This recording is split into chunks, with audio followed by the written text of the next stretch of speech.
and welcome to a program devoted entirely to lefties losing it. We have a star-studded lineup for you tonight, from Barbara Streisand to our late-night TV hosts. But let's start, lefties, with the always clueless, always bitter, always delusional ladies of The View.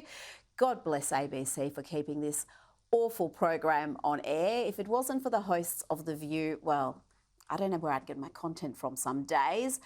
All the hosts are pretty awful, but some are more awful than others. Listen here as one of the less awful hosts tries to say something actually sensible and factual, but Sunny Hostin ain't having it. She just keeps screeching misogyny, sexism. These different demographics and these assumptions of where they're going to go. Latinos in Texas, a district that's 97% Latino, went 75 percentage points for Donald Trump. Why? Misogyny. It's on the border. The border crisis is on their doorstep. And they were begging people to care about it for years. We need to take some lessons. That's what that was. The lessons are not. Knock. Who's there? Oh my gosh, it's Whoopi. There you have it. They're all just a pack of misogynist monsters down there, all the Latinos, Hispanics. That's what Sunny thinks. Sounds a little bit racist if you ask me. But the meltdowns did not end there. Here she attacks not just Latinos, but America. The whole country is rotten, apparently. I think the more relevant question actually is, what is wrong with America? I think what is wrong with our country? What is wrong with this country that they would choose a message of divisiveness, of xenophobia, of racism, of misogyny over a message of inclusiveness? Oh, yes, so inclusive, so tolerant. Can she even hear herself? But Sunny wasn't done yet. The angry rant continued, and it got weirder and weirder. Children to be shot, it's wealth to be hoarded, it's workers to be exploited, it's poor to starve, it's cops to murder. Okay, talking about weird, I'm going to miss this woman, Gwen Walls, the wife of Kamala Harris's VP pick, Tim Walls. She would have been a rich source of material for this segment, but sadly, Harris and Walls were a uniquely terrible, inauthentic and unelectable team. Here is Gwen, however, rallying the troops after the devastating loss. I'm not sure if you heard me. We cannot and we will not give up this fight. That's right, come on! Come on! That's right, we cannot and we will not give up this fight! That's right. All right, you can sit down now. You can sit down now. I'm going to miss you, Gwen, but we're turning the page. We're turning the page. Bye-bye, Donald Trump. We are turning the page.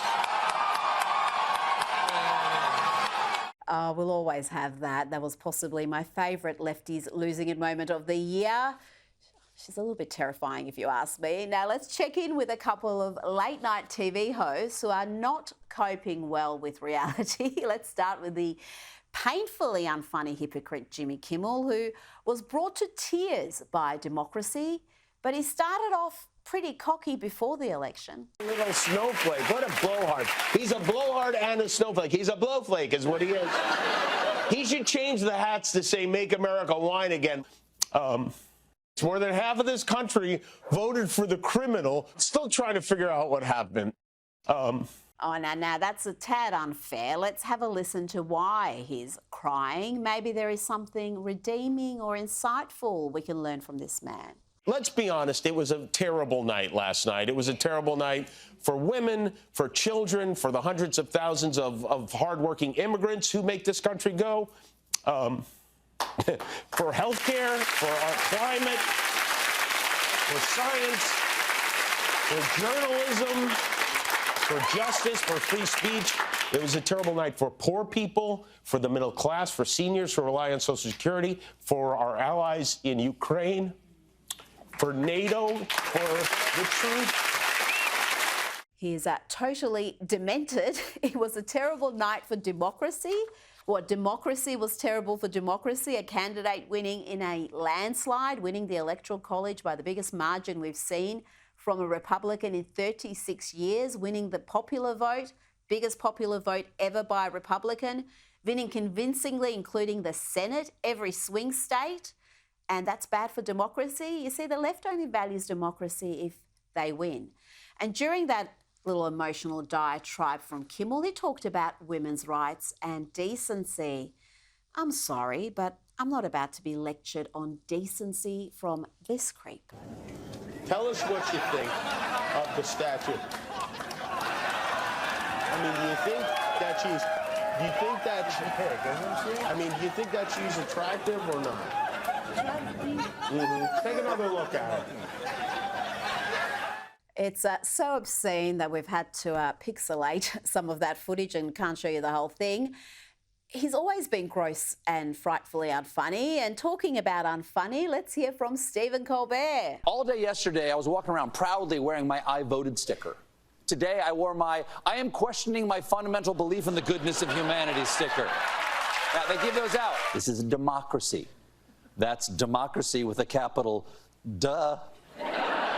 And in this democracy, the majority has spoken, and they said they don't care that much about democracy. You know, the Republicans should pray to have political opponents that are this dumb, this blind, this deluded, and completely incapable of introspection, so out of touch and insulated in their little echo chambers that they are unlikely to ever work out the obvious reasons why Donald Trump won in a landslide. At least Colbert is honest enough to note that his audience is protected from the truth. If you watch this show regularly, I'm guessing you're not doing great.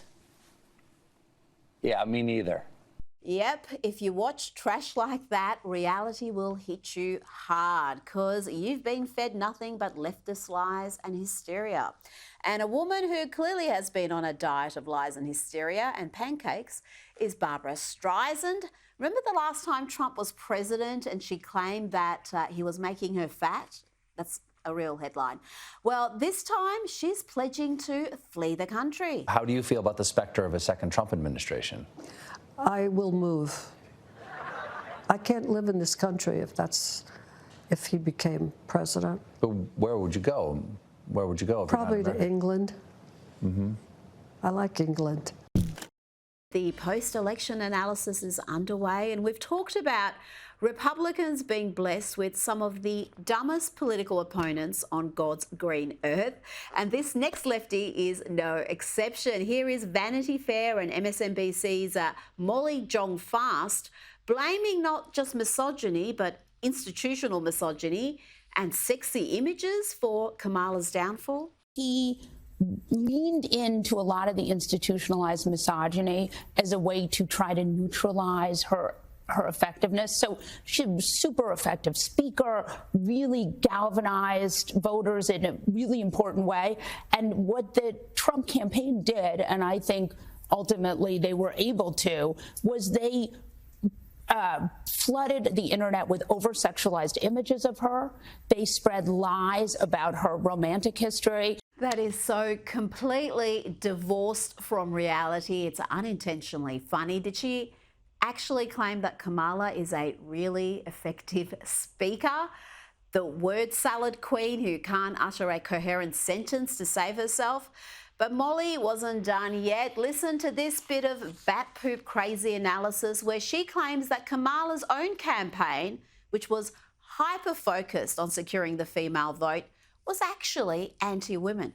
And you'll remember, he ran this bros campaign, right? A campaign that was largely sort of anti-woman in a way. Look, it's only a matter of time before Molly joins the other crazy cat ladies and cuts her hair on camera to protest Trump and democracy. I've given up on America. I've also given up on coloring this hair because, right?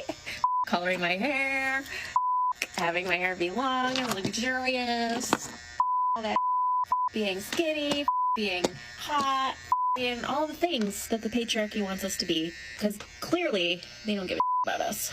And I'm talking to you too, those of you ladies who have the internalized misogyny required to do what you did. Minorities who are so scared of a woman in power that you'd rather cozy up to the white man just in case some crumbs fall off his plate so that you may eat from them. Yes, scraps. I don't know how to work this thing, but I'm on my way. Put to one side the dementedness there, the racism, the bold-faced racism against minorities who voted for Trump, and marvel at just how hopeless this woman is. She can't even work a clipper. A literal monkey could work clippers. They're not hard to work out. Let's take a little trip down memory lane to just a few weeks ago when supposed sensible lefty Bill Maher had convinced himself that Kamala was going to win and win comfortably. This has aged like a glass of milk. Am I going to worry about it?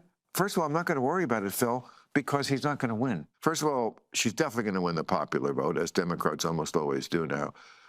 But I think she will win. Oh dear, how wrong can you be, Bill? You want to pretend you're the critical thinker, the leftist who isn't protected from reality, but your Trump derangement syndrome has you uttering absurdities like this. I hope Dr. Phil stepped in with a prescription after this rant about Trump's supporters. His followers, I think, I don't think their heart will really be in it, as it was in 2020. Some of them, there's lots of people who will always be in the bunker with Mrs. Goebbels taking the poison and giving the poison to the children because it's better than living in a world without National Socialism.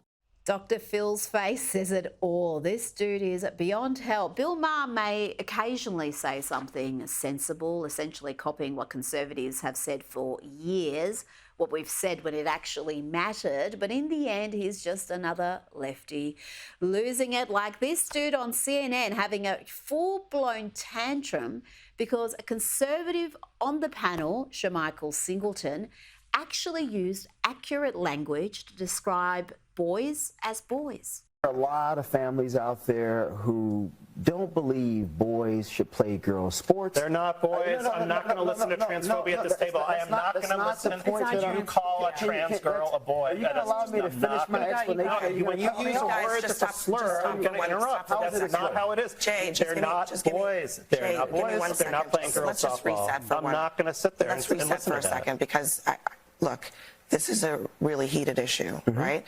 And Shermichael, I know you. I know that you understand that people have different views on this. I think out of respect for Jay, let's try to talk about this in a way that is respectful. Shame on the host there for siding with the fringe-dwelling hysterical clown and trying to police the completely accurate and reasonable language of a man who was making the pertinent point that most normal people don't want boys in girls' sports. But the white dude for Kamala, well, his tantrum was not over yet. So the way regular people interpret it, that's not regular people. That's not regular people. There's no consensus that these are actually boys. This whole thing about trans girls is a canard. We're talking about a tiny, tiny sliver of the population using rhetoric like you just used, saying this is boys playing girls' sports. First of all, we're talking about 5 people in the entire country. We're talking about trans girls being allowed to play with the people who are in their gender. And if you don't believe, you don't have to listen to me. Listen to the American Medical Association, the American Psychological Association. The American Medical Association. You can see why Donald Trump won in a landslide. And here is Jon Stewart with a message to the pollsters who protected the left from the truth, from the reality that they're the minority. Send a quick message to all the pollsters, the election pollsters. Me. I don't ever want to from you again, ever. I don't ever want to hear, we've corrected for the overcorrection of the voters. You don't know about and I don't care for you. Let's hear from this member of the LGBTQIAA++ community who tells his followers, don't worry if your family voted for Donald Trump. Forget about them. I'm your mummy now. If you're queer and your family voted for Trump like mine did, hi, hello, I'm your mother now. Just checking in. Have you drank water today? Did you eat? Did you take your meds? Emphasis on the meds. And this next white dude for Kamala, who masqueraded as an unbiased journalist, could also do with some meds. Here is CBS journalist John Dickerson with Stephen Colbert just fighting back the tears. How would you explain that to a 14-year-old today? How would you explain this election? I'll try not to think about my boys, because yes. I can only imagine how embarrassed his poor sons are right now. Here's another lefty who is desperate to be a victim. Of course, they can never articulate what rights they have apparently lost. These people are so tiresome. Knowing that I was born with more rights than I have now is a pretty crazy feeling. Knowing that what we're about to go through means the possibility of me losing more of my rights, and that being a real threat is insane. Yes, insane is a word you should reflect on long and hard in front of a mirror, preferably. And this next lass could also do with some self-reflection. I was just walking down the street to go get my medication because I'm out and I need it for today. And I saw a woman walking her 2 kids, and she had this look on her face. And I looked at her, we made eye contact, we both kind of nodded. Like we were both just devastated, and you could just tell in her eyes, I can't believe this country did this again. Why did I let myself have hope? Oh, tiresome, so tiresome. Now time to check in on the ladies of The View, and today it's Whoopi who's taking a break from scolding the public about being concerned with cost of living, the economy. You see, she now gets it. She's just a working gal as well, struggling to make ends meet. We're all in this together, folks. When you have one candidate who has been running for 12 years, who lies and changes things, I appreciate that people are having a hard time. Me too. Yeah. I work for a living. If I had all the money in the world, I would not be here. Okay? So I'm a working person. There you have it. She's just like you guys. She's just struggling with mortgage payments and gas prices, except she's earning around $8 million a year. And that was back in 2022. It could be even more now. That's $666,666 every single month. According to that report, Joy Behar earns $7 million a year, and Sunny Hostin is on $1.6 million. Maybe that's why she's the angriest of the lot. Imagine Joy Behar out earning you by that much for doing the same work. Guys, you know what? All of that's fairly depressing. I think I feel a dance break coming on.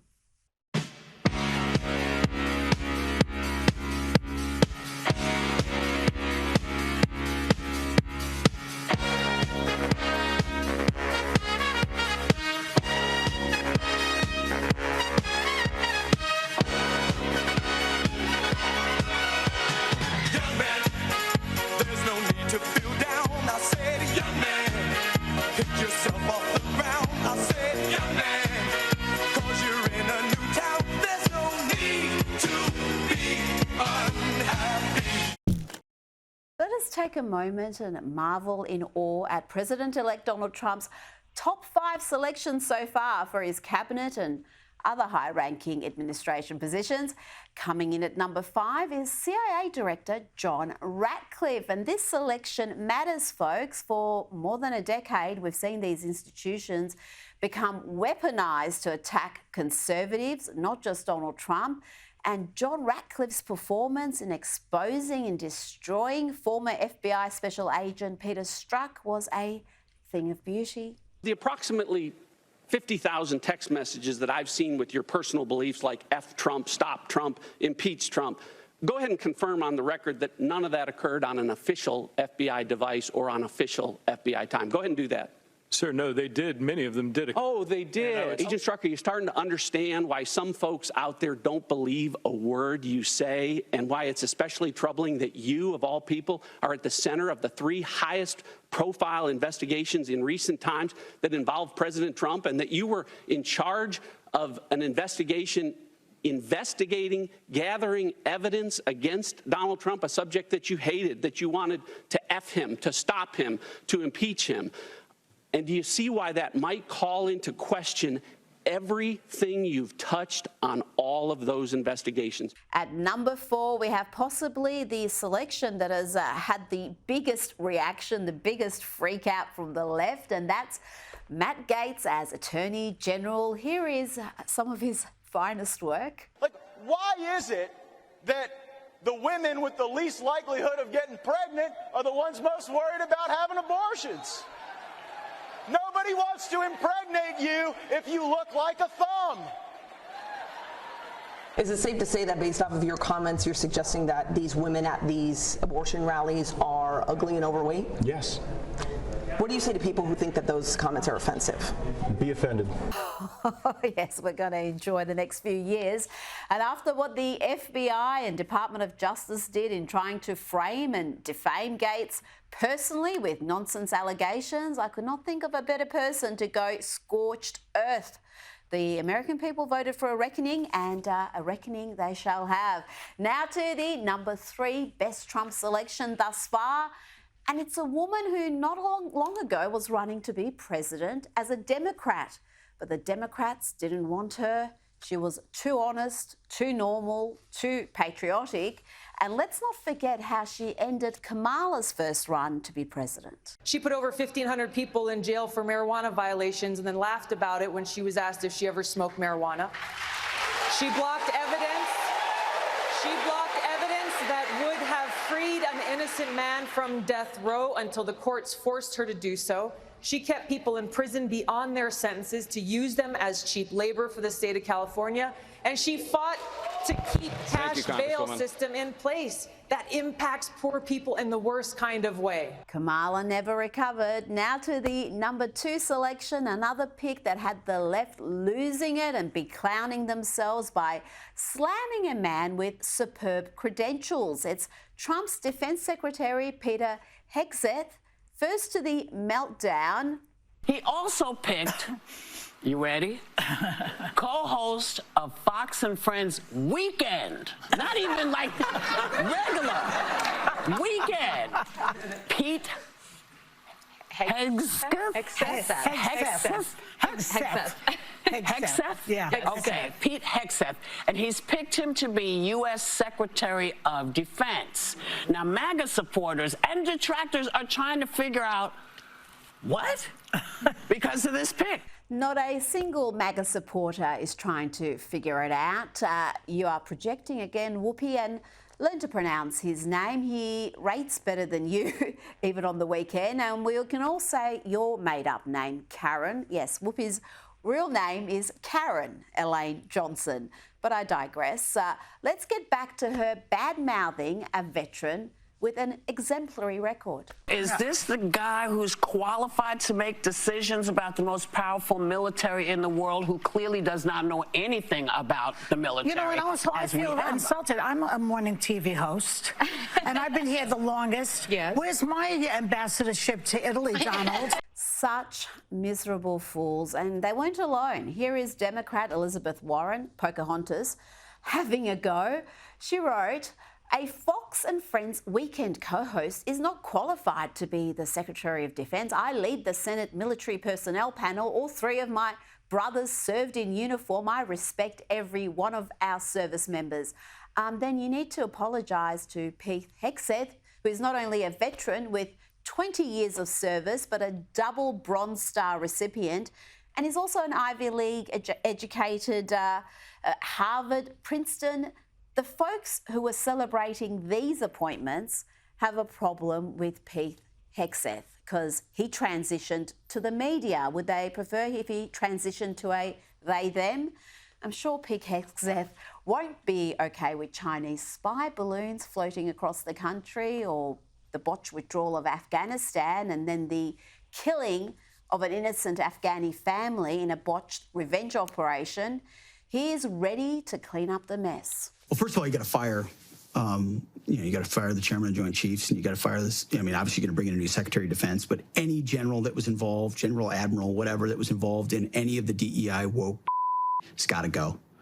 Either you're in for war fighting, and that's it, and that's the only litmus test we care about. You got to get DEI and CRT out of military academies, so you're not training young officers to be baptized in this type of thinking. And you have to reestablish that trust by putting in no-nonsense warfighters in those positions who aren't going to cater to the socially correct garbage. And the #1 selection thus far for the Trump team are the heads of the Department of Government Efficiency, the smartest men in any room, the duo of Vivek Ramaswamy and Elon Musk. This is what we can expect. Here is Vivek last year. And large-scale mass layoffs are absolutely what we will bring to the D.C. bureaucracy, both because it is necessary and it is sanctioned by the law of the United States of America. And we all know Elon's uncompromising style by now. There was all of the criticism. There was advertisers leaving. We talked to Bob Iger today. I hope they stop. You hope? Don't advertise. You don't want them to advertise? No.